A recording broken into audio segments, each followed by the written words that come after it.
The cause of the Titanic crash was an iceberg, or so we've always been told. But new research has come to light that debunks this theory. On April 15, 1915, Titanic, the biggest ship of its time, completely disappeared under the ice-cold surface of the Atlantic Ocean. It's hard to believe that such a massive and expensive creation could be destroyed by one simple iceberg, right? Well, recent findings suggest that the real cause of the disaster was a fire, not an iceberg. For over 3 decades, journalist Sinan Maloney has dedicated himself to studying the sinking of the Titanic. During his research, he made a significant discovery that shed new light on the well-known story. Maloney discovered a massive black spot on the hull of the Titanic, which measured an impressive 30 feet in length. He found it thanks to an unpublished album of photographs that showcased the construction and preparation of the ill-fated ship's first and final journey. Can you believe that most probably the fire on the Titanic had been burning at extreme temperatures for 3 whole weeks before anyone noticed it? Crazy, right? Apparently the high temperature corrupted the metal, making it 75% weaker. That's why the iceberg was able to make a hole in the ship. If not for the fire, the Titanic might have survived the crash because the iceberg apparently hit the exact spot we are talking about. And this is only one link in the chain of incredible coincidences that brought the Titanic down. The people in charge of the Titanic knew about the fire and knew the ship shouldn't have set sail. But they didn't want to go bankrupt and cancel the trip, especially since there was a coal shortage due to miners being on strike. The trip was already sold out, and there were no alternatives. Other ships canceled their trips due to low demand. Everyone wanted to board the Titanic, so the management bought up all the coal they could find, even from other ships, and set off. It was all about making money. To hide the truth, they turned the ship's hull so that the marks weren't visible from the dock and faced the sea. This way, the passengers wouldn't see them. Here's another sad twist in the Titanic's story. Back then, there weren't any sonar systems to detect danger, so specially trained people had to watch out for threats using binoculars. But the binoculars on the Titanic were locked away in a special compartment, and the only person with the key, Second Officer David Blair, was replaced last minute before the ship took off. He forgot to hand the key over to his replacement. This mistake wasn't discovered until 3 days later when the ship was already at sea. If they had the binoculars, they might have seen the iceberg in time and avoided the crash. But even if they had the binoculars, they might not have been able to avoid the crash because the Titanic was going faster than it was supposed to. They were behind schedule and didn't want to ruin the ship's reputation, so they were going way beyond the speed limits the ship's construction could sustain. One of the biggest mistakes made on the Titanic was the decision to not include enough lifeboats. Even though the ship needed around 60 of them to contain all the passengers, it was only equipped with 20. The designer, Alexander Carlisle, had initially planned for 48 lifeboats, but this number was reduced for aesthetic purposes. Apparently, having too many lifeboats would have made the deck look too cluttered. These 20 boats were only able to hold a third of the passengers on board, which was not nearly enough to save everyone in the event of an emergency. What's even more shocking is that this number of lifeboats was technically legal at the time. Regulations for lifeboats were based on the tonnage of the ship, not the number of passengers. This means that even though the Titanic was carrying thousands of people, it still met the legal requirements for lifeboat capacity. Another serious mistake made by the crew was the decision to cancel the lifeboat drill scheduled for the day of the disaster. Lifeboat drills were standard practice on ocean liners at the time, but for no apparent reason, Captain Edward John Smith chose to cancel it. This meant that passengers were not prepared for an emergency, and the crew was not adequately trained to handle the situation. When the ship hit the iceberg, chaos ensued, and it took over half an hour to launch the lifeboats instead of the usual 10 minutes.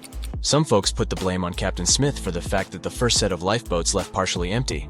The very first lifeboat, which had seats for 65 people, only carried 27 passengers. There is an objective reason for this.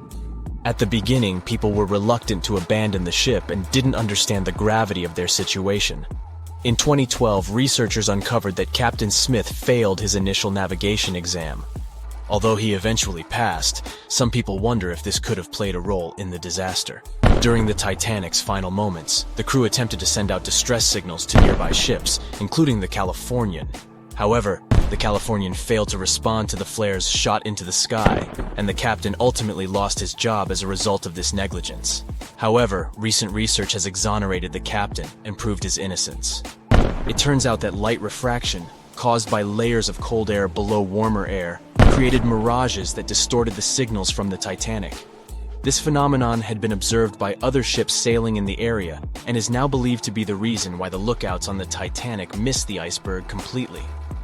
Historian Tim Malton supports this theory and has further contributed to our understanding of this event. It's unfortunate that the captain of the Californian lost his job due to circumstances beyond his control, but it's better late than never that his reputation is cleared. Whatever the reason for Titanic's crash was, it still keeps the minds of scientists busy to this day. But let's see what the buzz was all about. What made the Titanic so famous and unique? The Titanic was massive, standing at 175 feet tall and nearly 900 feet long. The ship was so enormous that even the officers took over 2 weeks to memorize all the decks and passageways. You could be walking miles along its corridors. The construction cost of the ship was a whopping $7,500,000, which would be equivalent to about $166 million in the mid-2010 ES, due to inflation. Interestingly, the production cost of the Titanic movie in 1997 was even higher at $200 million. Building the Titanic was no small feat, and it required a labor force of 3,000 men who worked 6 days a week for 26 months. The job was difficult and dangerous, and workers had to complete tasks at the height of a 20-story building without safety ropes. Nevertheless, they were paid a competitive wage of £2 a week, which was considered good pay at the time. The inside of the Titanic was inspired by the luxurious Ritz Hotel in London. The most impressive feature of the ship's interior was the grand staircase, which extended through 7 of the ship's 10 decks.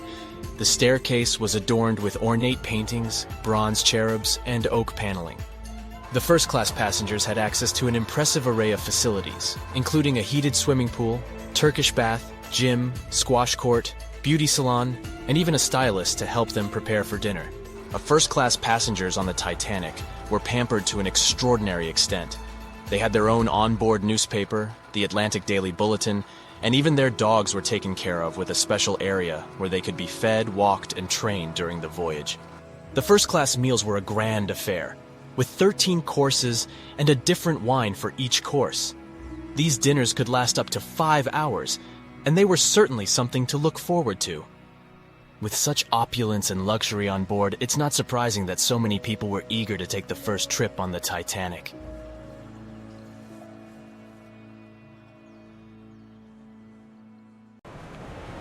By April 1912, the Titanic was the most expensive and unsinkable ship in the world.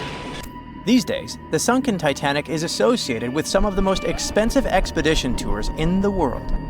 Despite the terrible tragedy, people have built profitable businesses using the famous ship, and these businesses can be very dangerous. The Titanic fell to the bottom of the icy waters of the North Atlantic in 1912. It was more than 70 years before people finally discovered the ship. It happened in the 80s, when researcher Robert Ballard carried out a secret mission to search for sunken submarines. In addition to his mission, Ballard also wanted to search for the wreckage of the Titanic, if he had the time. In short, he did find the Titanic. This discovery became the beginning of big profits, fighting for customers, lawsuits, and the destruction of the wreckage. Shortly after the discovery, Ballard came to the U.S. Congress and testified about the Titanic he'd found.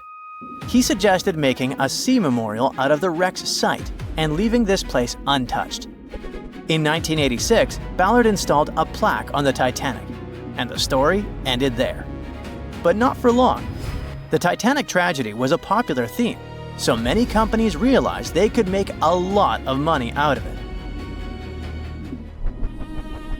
In 1987, an American company, Titanic Ventures, descended to the wreckage together with the French National Institute of Oceanography and got about 1,800 artifacts from there. Then the company received the rights from the US government to rescue the Titanic by parts. Over the course of several years, they made several other expeditions and took more than 2,000 artifacts. The company created a museum where it exhibited the found jewelry, interior elements, personal belongings of passengers, and a lot more. Some artifacts were put up for auction. The company made good profits and inspired many others to do the same. For example, let's take a look at this pocket watch. It belonged to a guy named Edmund Stone, who was a first-class steward. The watch stopped at 2:15 a.m. when it fell into the icy ocean water. After almost 100 years, it was sold for 130,000 euros, which is about $135,000, and is far from the highest price. Another item is the Titanic's ship plan. This is one of the most authentic artifacts from the ship, and it had a practical use. Experts used this blueprint to investigate the wreckage. It helped them understand where the iceberg had struck the Titanic. This plan was sold at auction for $320,000. Do you remember that moment in the movie when the ship began to sink and the violinists started playing their last song? It was actually true. There were real musicians on board who were playing till the end. One of them was Wallace Hartley. Unfortunately, he didn't survive the disaster, but his violin did. Even though it's impossible to play it, it was sold for $1.5 million. In general, as you understand, the hunt for the Titanic's artifacts turned out to be quite profitable. Then, director James Cameron came down to the Titanic. In 1997, he released his famous movie with the same name, and the popularity of the Titanic soared. Collecting the artifacts was no longer so interesting. People wanted to go down to the famous ship on their own. The high demand provided a good supply. In 1998, British company Deep Ocean Expeditions organized tours to the Titanic for only $32,500. From that time until 2012, the company conducted 197 dives to the wreckage of the ship, and during this time, the ticket price doubled. The company Titanic Ventures, which was the first to get an artifact from the sunken ship, later received the name RMS Titanic Inc., and it sued Deep Ocean Expeditions because it believed that its exclusive rights to salvage the ship's artifacts prevented other companies from conducting underwater tours. RMS Titanic won the court case and banned Deep Ocean from conducting expeditions, but this decision was overturned in 1999. In short, litigation and fights between competitors began. People continued to go down to the seabed to see the legendary ship. There were other companies that organized their own tours. Tourists descended to the Titanic inside underwater bathyscaphs. In 2001, an American couple had a wedding inside an underwater vessel that floated next to the Titanic deck. The profit was growing, customers were coming, and everything was fine, not counting the Titanic itself. The more tourists came down to the ship, the more damaged it got. People wanted not only to see, but also to touch the wreckage. The bathyscaphs could accidentally hit the ship and break apart its parts. The churning of the water caused by boat propellers could also damage the old ship. During one expedition, a bathyscaph crashed into the Titanic, but those who did it kept silent about this incident. In addition, the seabed where the ship lies is littered with garbage. Bottles, chains, weights, nets that people left during rescue operations and tourism. More than 100 years after the tragedy, the Titanic has finally received UNESCO protection. This means that many countries have received the right to prohibit going down to the Titanic, taking artifacts from there and selling them. The saddest thing is that this hype around the Titanic led to another tragedy. In 2023, Ocean Gate Expeditions conducted a tour on a submarine with 5 people. This was the famous Titan bathyscaph you've probably heard about. So, the Titan began its dive to the Titanic, and after 1 hour and 45 minutes, communication with the bathyscaph was lost. Something broke in the boat, depressurization started, and in a split second, the huge water pressure crushed the Titan. Despite the danger of such a dive, there are many people who want to go on an expedition to the Titanic to see the ship with their own eyes. They're not even deterred by the price of such a tour, which has increased by several times. But for those who don't have several $100,000, oceanographers and divers have created a digital copy of the sunken Titanic. Using a computer, you can visit the ship, walk through its halls, cabins, and deck. The copy has preserved some parts of the ship which don't exist anymore. For example, the famous railings on the ship's bow where Leonardo DiCaprio hugged Kate Winslet have recently collapsed. And you can also visit museums dedicated to the Titanic. There, you'll see various photos, elements of the ship, personal belongings of passengers, and many other artifacts. Anyway, if you have a lot of money and you still want to go down to the Titanic, think twice. And in general, ordinary scuba diving is a rather dangerous thing. These are the problems it can cause. When you dive underwater without preparation and come up too fast, you're likely to encounter decompression sickness, which is also called the bends. Due to the rapid decrease in the pressure that surrounds you, nitrogen bubbles move through the body and might cause paralysis, severe discomfort, spinal cord damage, and many other troubles. Wait a minute, what are nitrogen bubbles doing in your body anyway? Your cylinders contain compressed gas that consists of nitrogen and oxygen. And when you inhale this substance and the pressure around you sharply decreases, nitrogen accumulates in bubbles. According to Henry's law, the solubility of gases in a liquid is directly proportional to the external pressure. The liquid is flowing in your veins and arteries, and the external pressure is tons of seawater around you. Any change in your body pressure can also cause loss of consciousness, and underwater depths are not the best place to faint. Check out on YouTube what happens to people who don't adhere to safety regulations and experience the bends.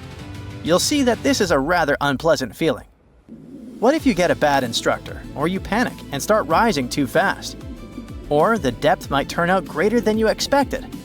Of course, when you're inside a bathyscaphe, looking at the Titanic through the window, you feel much more comfortable. But if you're going to scuba dive to big depths, good preparation is vital for you.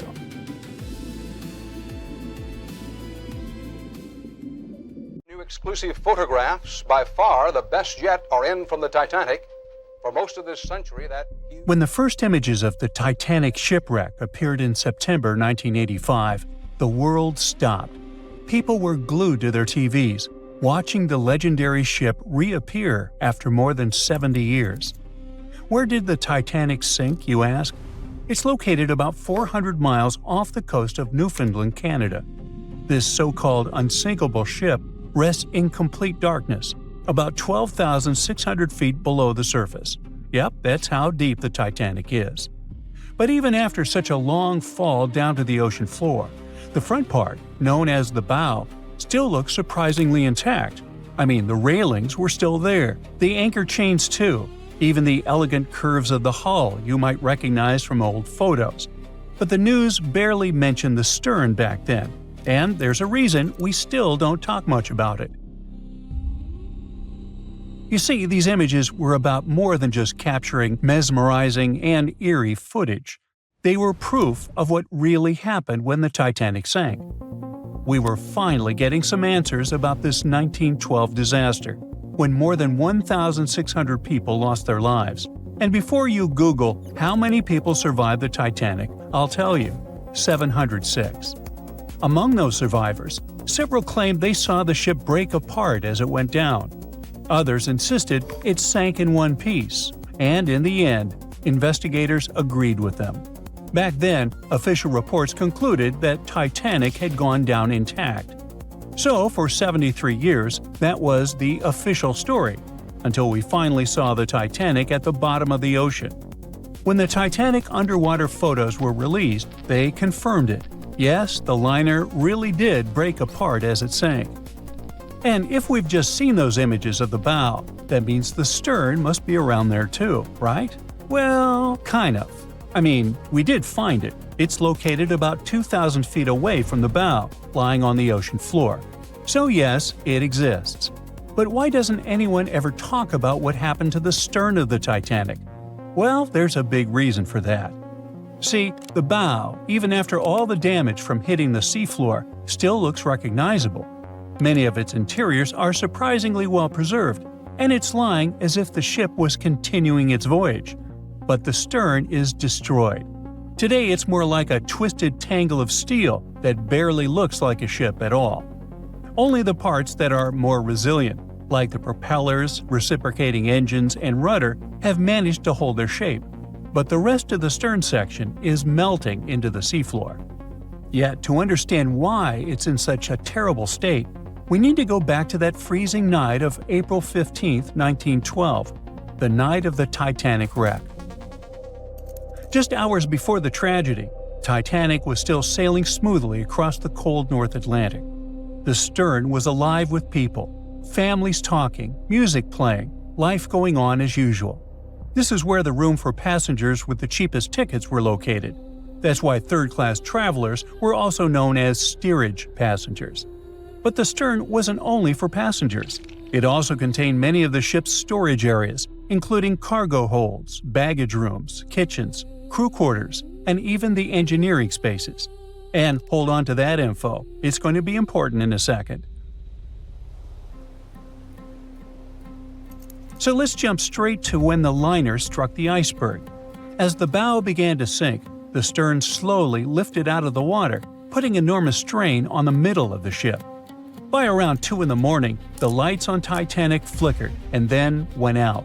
Moments later, the ship broke in two, and the bow disappeared beneath the waves. The stern briefly settled back on the water before rising again, this time almost vertical. It stayed upright for a few seconds and then began its final plunge.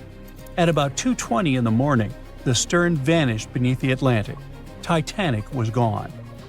What was happening beneath the water were two completely different scenarios. First, the bow slowly filled with water and began to drift downward, almost sailing gently like a submarine. Because of that, it managed to keep its shape and stayed mostly intact. But Titanic's stern collapse was a whole different story. The stern was ripped wide open where the ship had split apart. Water rushed in through that open end at incredible speed. This sudden flooding made the stern plunge downward much faster than the bow. The rush of water created so much turbulence that pieces were ripped off and scattered all around the ocean floor. Now, remember what I said earlier about the spaces inside the stern? Those huge storage areas were wide open, and many of them contained air pockets. So when the stern section broke away, it still had compartments filled with trapped air. As it spun down into the depths, this increasing water pressure crushed those pockets one by one. The surrounding structure began to implode, scattering pieces of metal, furniture, statues, and passengers' belongings across the ocean floor. So many experts believe the immense water pressure made that section collapse as it sank, and that's why we can't see much of it today. And now you know the answer to the Titanic back section mystery. We don't talk about it much, simply because there's not much left to see. It's like the part of the Titanic story that's too broken or too painful to talk about openly. The side of the ship that truly feels lost. And sorry to say this, but that's the future of the bow, too. I mean, it won't be there forever. The iconic shape of the wreck is changing year after year, and not in a good way. The front part of the Titanic is deteriorating, and one day it'll be entirely gone. Down on the seabed, the Titanic faces enormous pressure, nearly 390 times greater than at the surface. The good news is there aren't any air pockets left inside the ship, so big implosions won't happen again. But the bad news is that the ship's own weight is now helping to tear it apart. As those 52,000 tons of steel slowly settle into the ocean floor, they twist and pull on the hull. Submersible missions have already spotted large cracks running through the steel plates, and even the decks themselves are starting to cave in. And there's something else. The wreck might look cool and spooky today, but that actually comes from a thick layer of bacteria and microbes covering it. The problem is, they're slowly eating the Titanic. Yep, most of the corrosion happening down there is caused by bacteria, and this is gradually weakening the entire structure. Steel plates, beams, and supports are getting thinner every year. Scientists estimate that the ship is losing between 0.13 and 0.2 tons of iron every single day. Still, even at that rate, the wreck won't vanish overnight. Experts believe it could take up to 420 years for the liner to disappear completely. Until then, we'll keep watching this sad but natural process unfold. Parts of the ship have been falling apart little by little since the night when Titanic sank. And a lot has already changed since we started taking underwater photos, like the railing sections that have dropped and the ceiling in the captain's bathroom that's collapsed. That's why so many expeditions are now focused on capturing footage and detailed scans of the Titanic shipwreck to preserve its memory before the ocean takes it all. It's our way of keeping the story alive, even as time and nature continue their quiet work.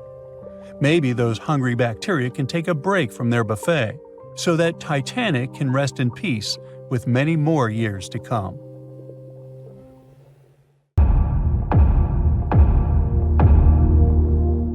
There were no binoculars on board the famous Titanic on the night when they were needed the most. The lookouts were blind, helpless, and doomed, and the ship went down, taking hundreds of lives, right?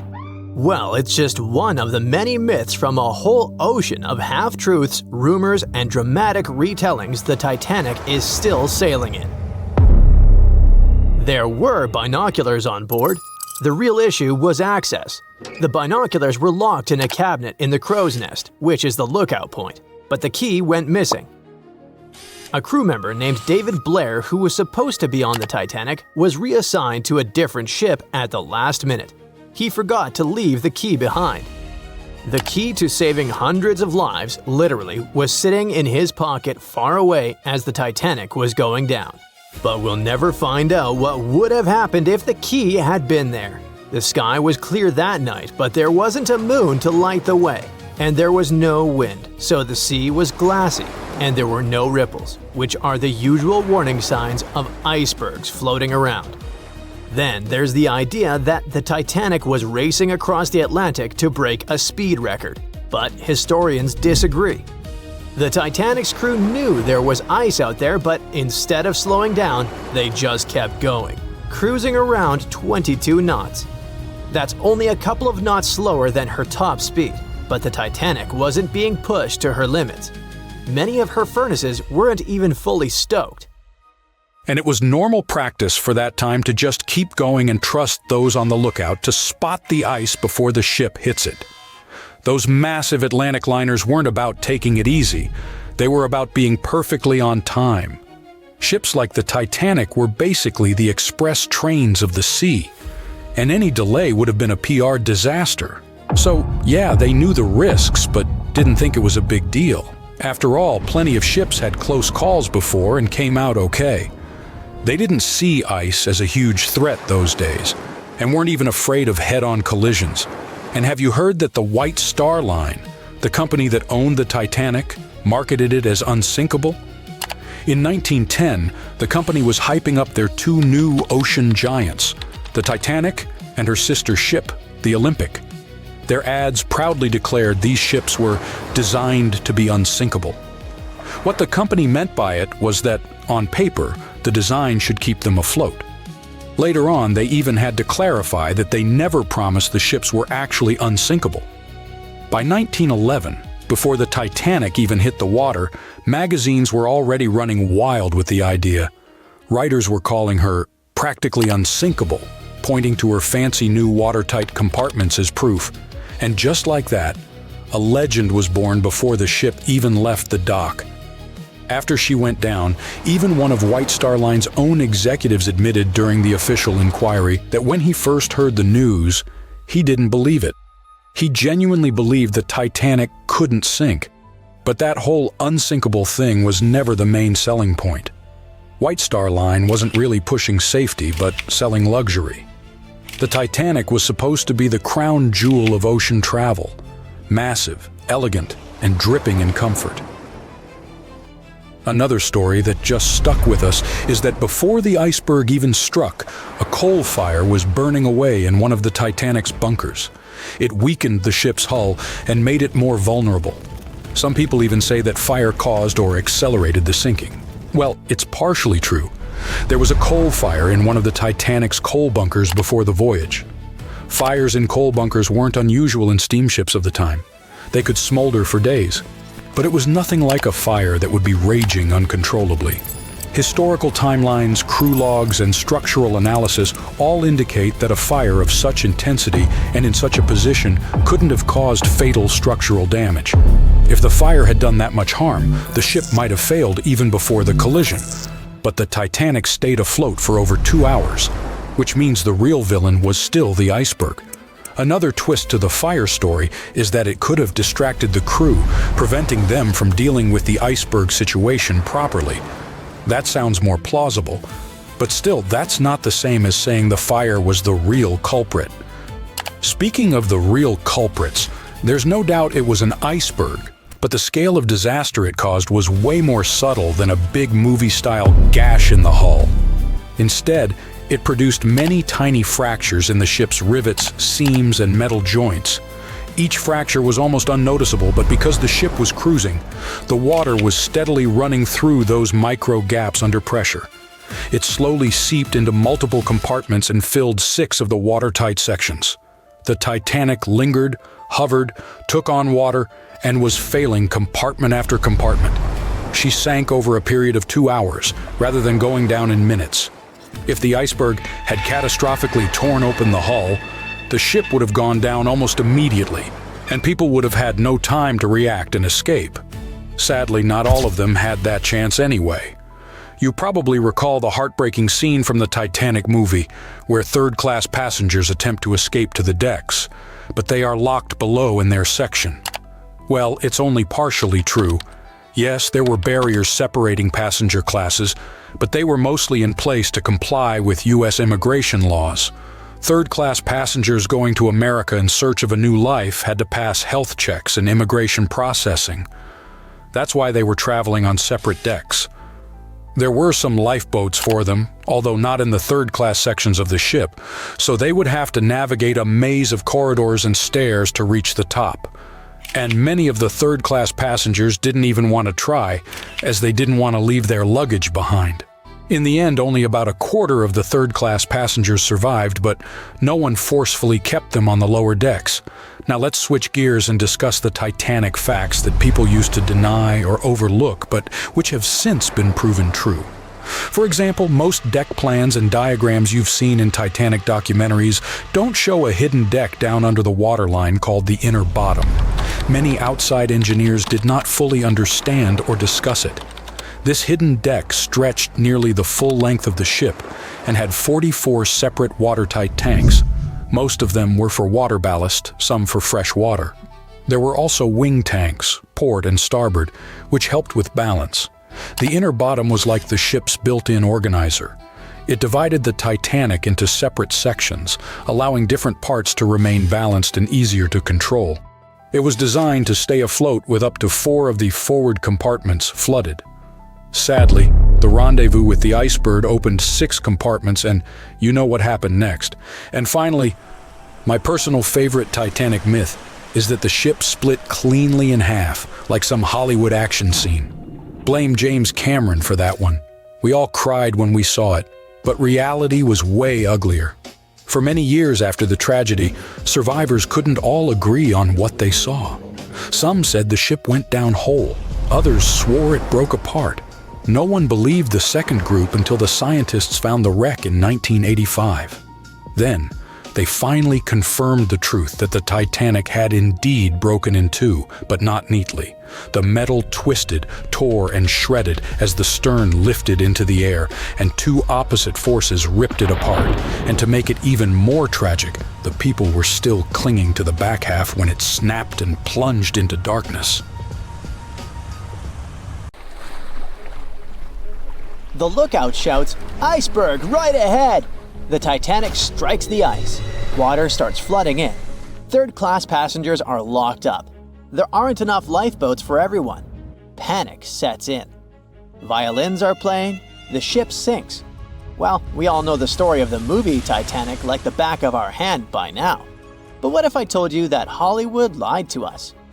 To tell the real story of what happened that freezing night in 1912, we need to rewind a bit. The lookout shouts, "Iceberg right ahead!" Yep, that part was true. Just before 11:40 at night, Frederick Fleet noticed something darker than the sea directly ahead. As the ship got closer, he realized it was an iceberg. The engines were quickly reversed and the ship turned sharply. Instead of hitting it head-on, Titanic scraped along the side of the berg, sprinkling ice on the forward deck. If you remember, in the movie, Jack and Rose are having a romantic moment when they feel the ship shudder after hitting the iceberg. Everything shakes as if they were in the middle of a light earthquake. Some real-life passengers reported feeling something similar after the impact, but according to Titanic survivor Frank Prentice, it wasn't exactly like that. He said there was no impact as such, and it all felt more like slamming on your car brakes. The ship stopped, and that was that. Some people even slept right through the collision, confirming that there wasn't such an abrupt impact. Mr. Prentice, curious about what had happened, left his cabin and went out to the deck. When he got there, all he could see was a little ice on the surface, not the towering iceberg that Jack and Rose saw. But as we all know by now, the real damage happened below the waterline, where the iceberg had a jagged spur that slashed a 300-foot gash in Titanic's hull. Once the crew realized how severe the damage was, they immediately began sending distress calls to nearby ships, asking for help. At some point in the movie, the radio operator goes to the captain and says there is only one ship nearby, the RMS Carpathia, which later ends up rescuing many passengers. But in real life, there were more ships around. It's believed that the SS Californian was only about 23 miles away. This ship might have actually seen the Titanic sinking, or at the very least, seen its rockets exploding high in the sky. Yet, for reasons we will never fully understand, they didn't try to help. Let's get back to the story. Now, people need to get off the ship. At 12:45, lifeboat number 7 was the first to be lowered. Just like in the movie, women and children were told to go first. But in reality, some women were hesitant and even refused to get into the lifeboats. Mr. Prentice said this happened mainly for two reasons. First, these lifeboats were high and passengers were terrified of the 70-foot drop from the deck to the ocean below. And second, most women didn't believe the Titanic would actually sink. It was called unsinkable after all. So the idea of getting into a lifeboat seemed pointless at the time.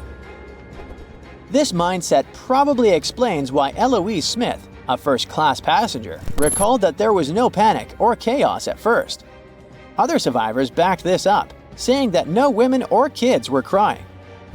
But one thing that was indeed concerning, at least for the crew, was the possibility that the lifeboats might buckle under too much weight. This is one of the theories why the first few lifeboats left carrying only a fraction of their full capacity. Like lifeboat number 7, which only carried 27 people in it, even though it could hold up to 65. In total, Titanic had 20 lifeboats, which could carry about half of the 2,200 people on board that night. But that didn't happen. And now we know the passengers had no idea there weren't enough for everyone. As women were calmly getting into the first lifeboats, musicians headed up to the deck. Their only goal was to play and keep the passengers calm. That's a pretty well-known fact. But the real story is that some survivors said they never saw or heard the band. No violinists whatsoever. It's not like Hollywood misled you though. The musicians did play for over 2 hours after the ship had hit the iceberg.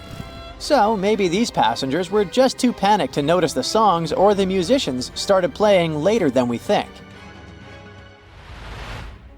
Now, it's time to talk about the terrible treatment that third-class passengers received.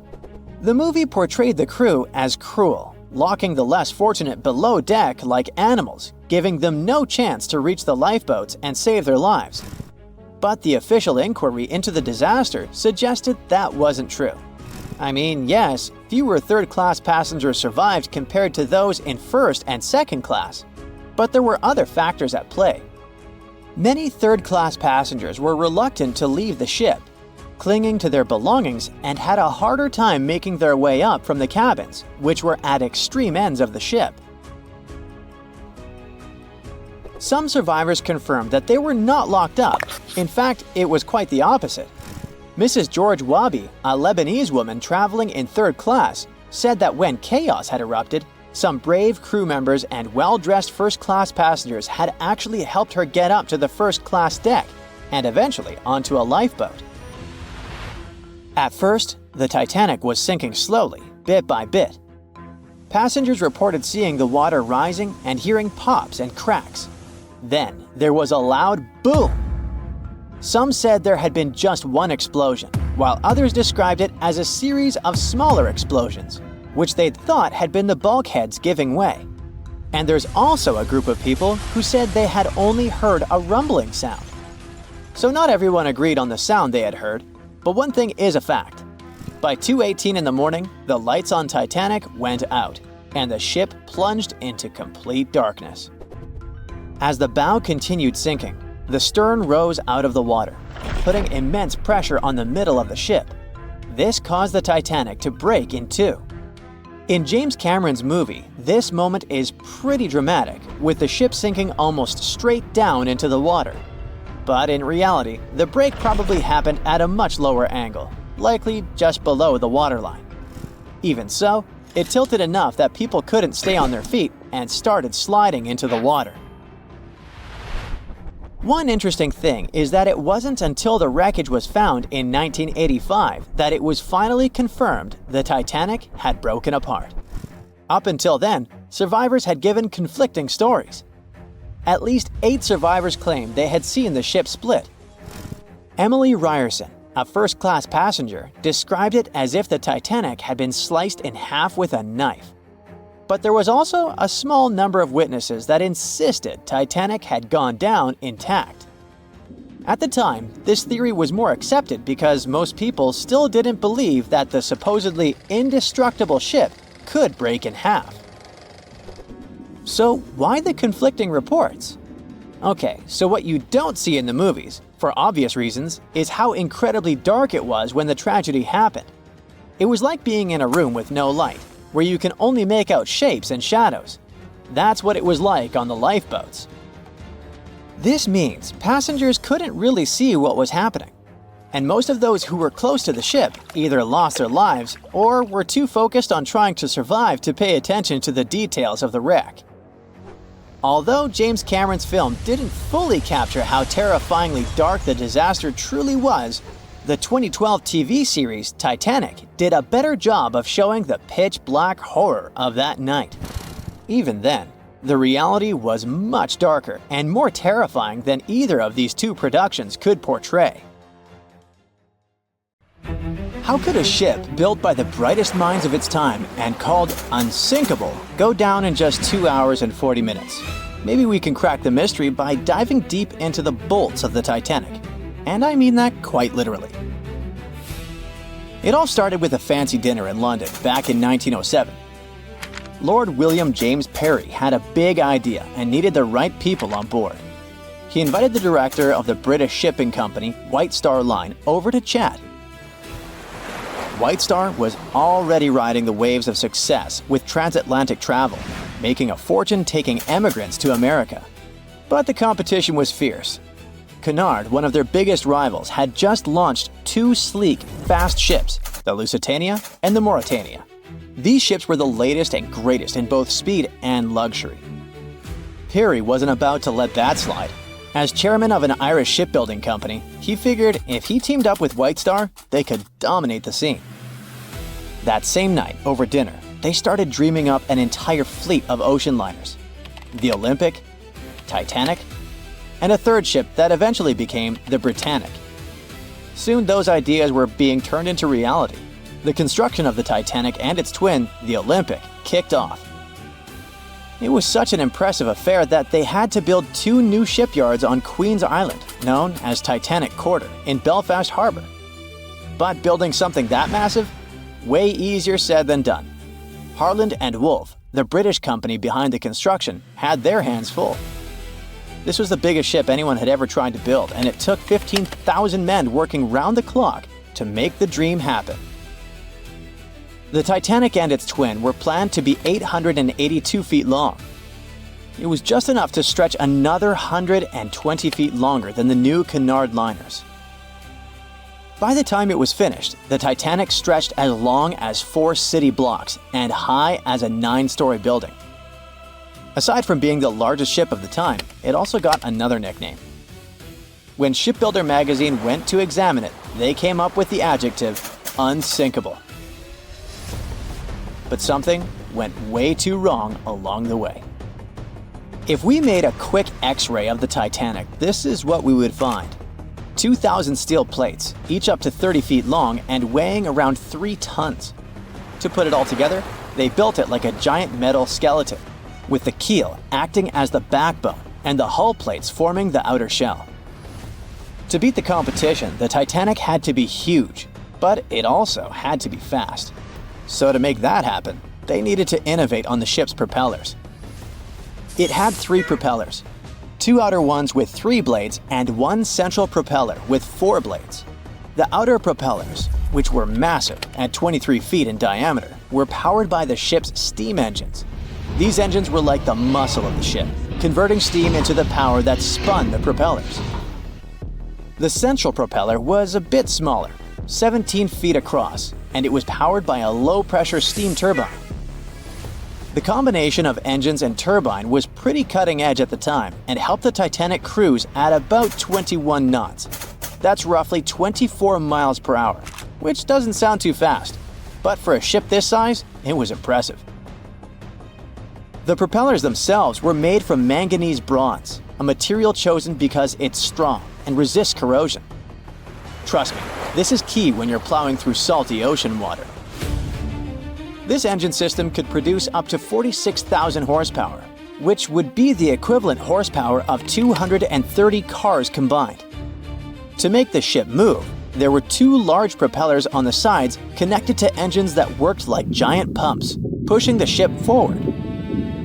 Then, there was a 3rd propeller in the middle, which worked as a steam turbine, a fancy kind of engine, to give it extra push and use less fuel. This whole setup wasn't just about power, it was also about speed. Other ships had started using the steam turbine a few years earlier, but since the Titanic was bigger and heavier, its system had to be extra powerful to keep it fast, stable, and comfortable for everyone on board. So after 2 years of really hard work, the Titanic was ready for its first trial run. On May 31st, 1911, a crowd of 100,000 people stopped to watch the Titanic slide into the River Lagan. Lord Peary was joined by American millionaire J.P. Morgan, who had acquired financial control of the White Star Shipping Company. The Titanic floated for the first time, but it took another year to fit it out, which is basically shipbuilding speak for turning that giant steel skeleton into a luxurious floating palace. It had it all: a heated swimming pool, Turkish baths, palm trees in the cafes, a squash court, a first-class dining salon that could fit 554 people. According to some reports, the most luxurious suite aboard the Titanic was booked by an American named Charlotte Drake Cardezza. She paid $2,500 in 1912. Even in today's money, that's a pretty penny for a trip. But if we make a conversion, it's gonna be around $75,000 in the 2020s. All for a one-way ticket across the Atlantic. Workers rushed to finish painting and polishing the Titanic by March 31st, 1912. The 62-year-old White Star captain, Edward John Smith, went on board to oversee the final tests of the world's biggest ocean liner. The captain even said this would be his last Atlantic crossing. Once he got to America, he would retire. On April 10th, the ship was ready for its maiden voyage. It sailed to Southampton to take on coal and its first passengers. Passenger Sylvia Caldwell asked a deckhand if that gigantic ship was really unsinkable, to which he answered the iconic line that not even God himself could sink that ship. 4 days into the voyage, the RMS Titanic met its fate. Even though the ship got warnings about icebergs, it was gliding super fast in the dark. When the lookouts finally saw the iceberg, it was too close for the ship to stop or turn. Imagine trying to suddenly slam the brakes on a huge car. Now imagine that car was 20,000 times heavier than a normal vehicle and moving absurdly fast. When the Titanic tried to steer away, it ended up scraping the iceberg along its side. Even though the crew tried slowing down and turning, the ship sideswiped the iceberg, ripping open 100 meters of the hull, damaging 6 out of 16 watertight compartments. This caused the ship's front to dip underwater while the back lifted up, just like when one side of a lever gets too heavy. At a steep angle, the ship began to break in half from the middle, which is how it eventually sank. But why did the hull and rivets break so easily? A 1991 expedition discovered pieces of the Titanic's hull and found that the steel used was extremely brittle, especially in freezing temperatures like those on the night of the sinking. The steel didn't bend or give under pressure. It shattered like glass, making the impact much worse. Chemical testing also revealed that the steel had high levels of sulfur, which weakened it. This kind of brittle steel, combined with the high speed and freezing temperatures, was a recipe for disaster. Okay, there were material flaws, but the ship's design also had some serious issues. Those watertight compartments weren't fully sealed at the top. So as water flooded in, it spilled over from one compartment to another, speeding up the sinking process. If the ship had been built with better steel, a double hull, or improved watertight compartments, the disaster might have been avoided. Maybe even long enough for the RMS Carpathia to come and rescue everyone on board. The Titanic wasn't unsinkable, but for that time, it was a triumph of engineering and luxury. The thing is, even the best designs can't always beat nature. The unsinkable Titanic didn't go down peacefully, which made finding its final resting place all the more difficult. The world-famous RMS Titanic sank in 1912, but was only discovered in 1985 on a secret mission. Although people back in the early 1900s had the approximate location of where the Titanic was, they didn't have the right technology to find it. As it went under, the ship sent several CQD signals, standing for Come Quickly, Distress, to a nearby ship named Carpathia.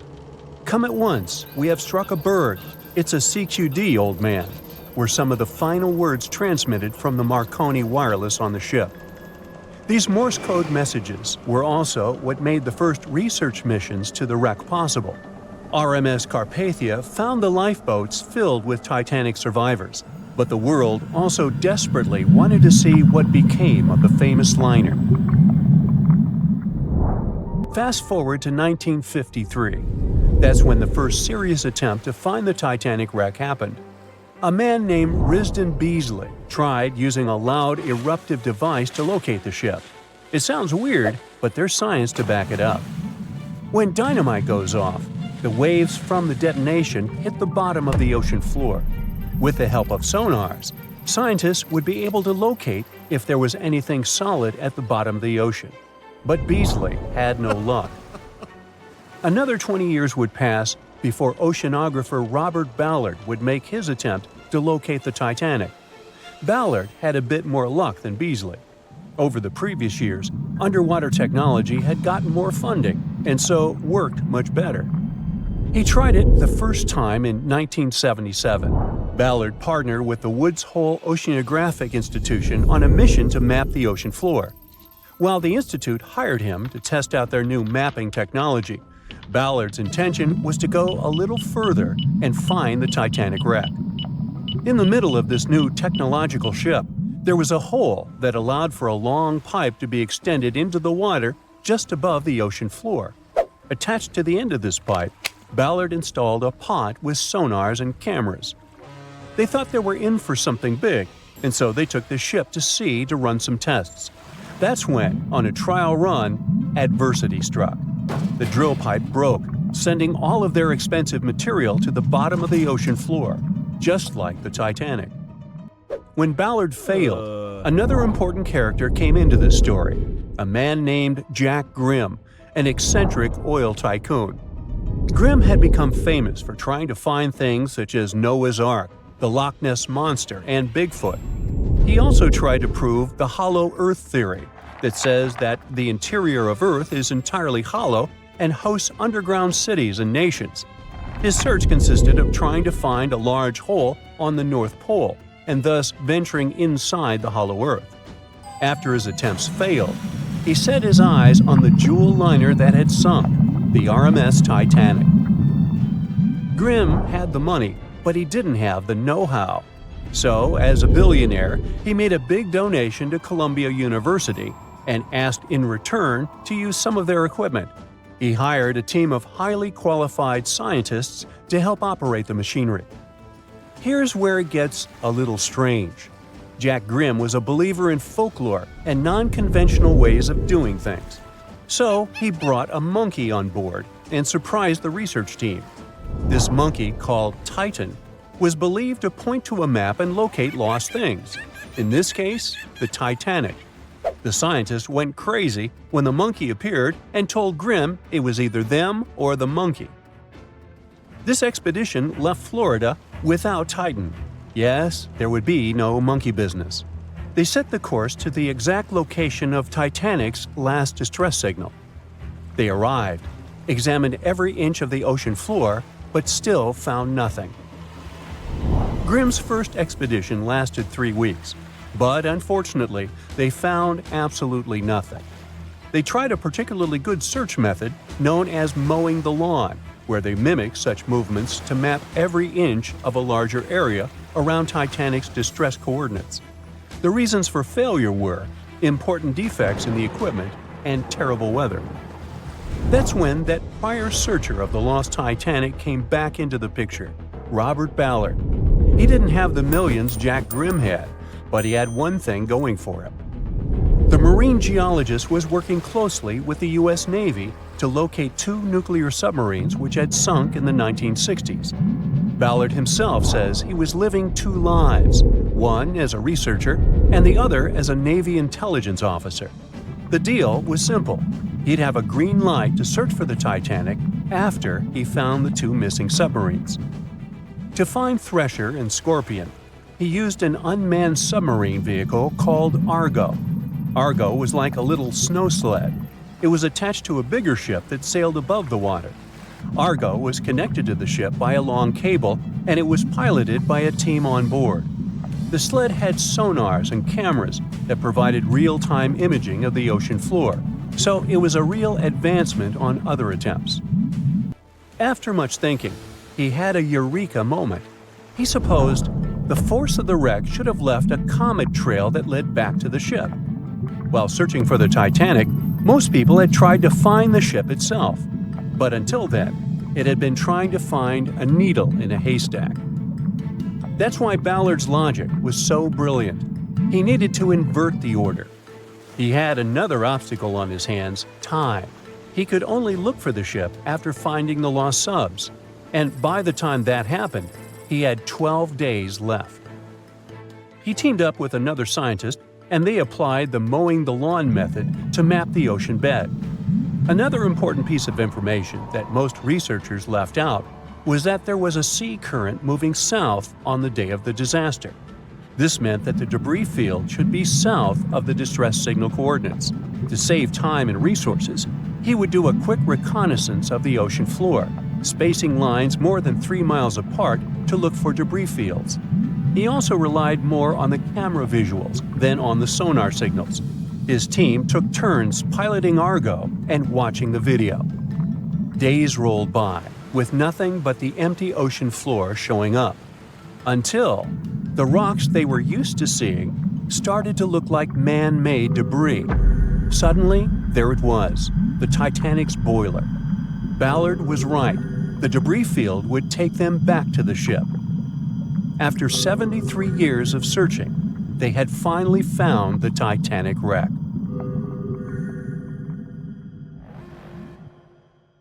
In the Titanic movie, you won't see any fumes above the 4th funnel of the legendary ocean liner, and it's not a mistake. Back in 1911, the year before the Dream ship's departure, large ships would mostly sail with 4 chimneys. They needed those to draw heat and fumes from their massive boilers. The Titanic was a real engineering gem that only needed 3 chimneys to function. So the 4th was added for balance and more impressive looks. The White Star Line thought the public would have been disappointed to see only 3 pipes on the greatest ship of all time. The Titanic's sister ships, the Olympic and the Britannic, also had 1 fake funnel each for the same reason. The dummy chimney wasn't completely useless and served for ventilation.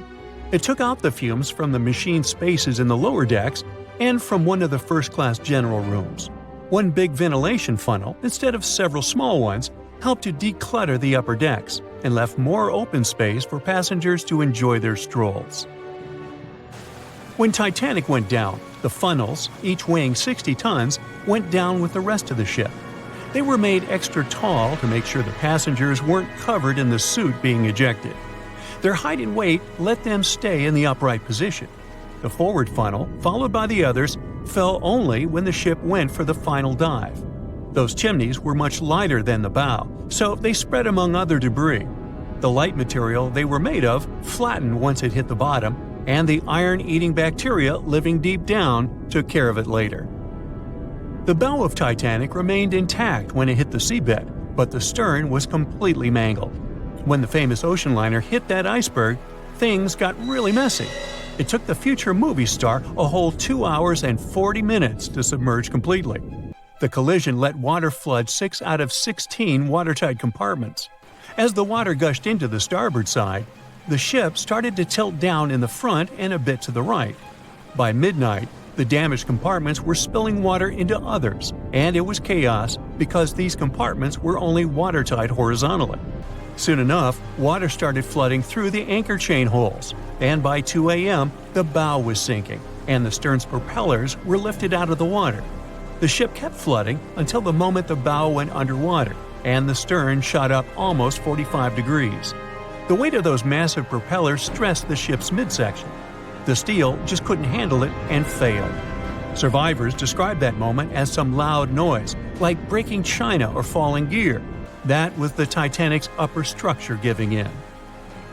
By 12 past 2 a.m., the bow and stern were only connected by the inner bottom structure.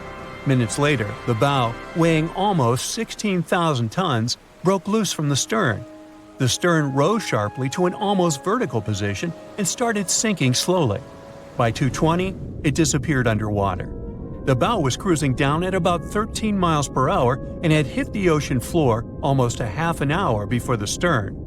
The 2 parts of the Titanic now lie 2,000 feet apart, pointing in different directions.